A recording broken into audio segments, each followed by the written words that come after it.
Who is subject to the jurisdiction of the United States? The exception to birthright citizenship given in the 14th Amendment, which Donald Trump is trying to leverage, states that those who are subject to the jurisdiction of the United States and are born in the U.S. are automatically U.S. citizens. Donald Trump has argued that those who are in the country illegally or those who are in the country on a non-permanent basis are not subject to the jurisdiction of the United States.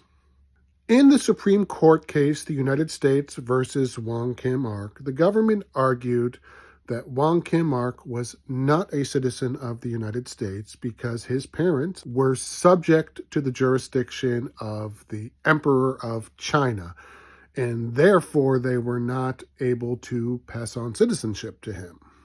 This led the Supreme Court to figure out what are the exceptions to being under the jurisdiction of the United States, and they gave two main exceptions.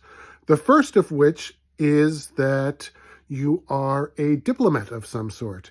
And you could see this in cases where diplomats get piles of parking tickets and they even commit major crimes, and they cannot be charged under U.S. law because they are not subject to the jurisdiction of the United States. Realistically, Donald Trump has no case there, although that doesn't mean the Supreme Court won't decide in his favor, or he might not just ignore a Supreme Court case.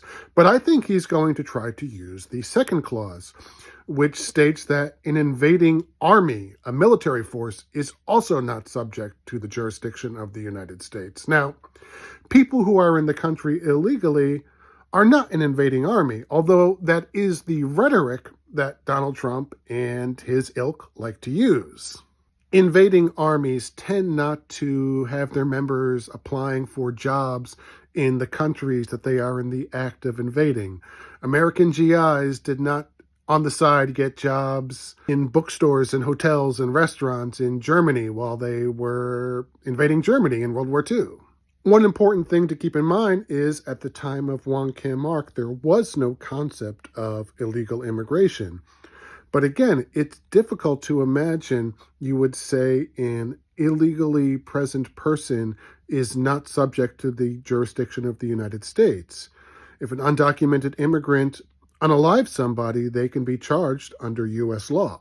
But this is the Supreme Court, which has no problem overturning precedent. So what will happen remains to be seen.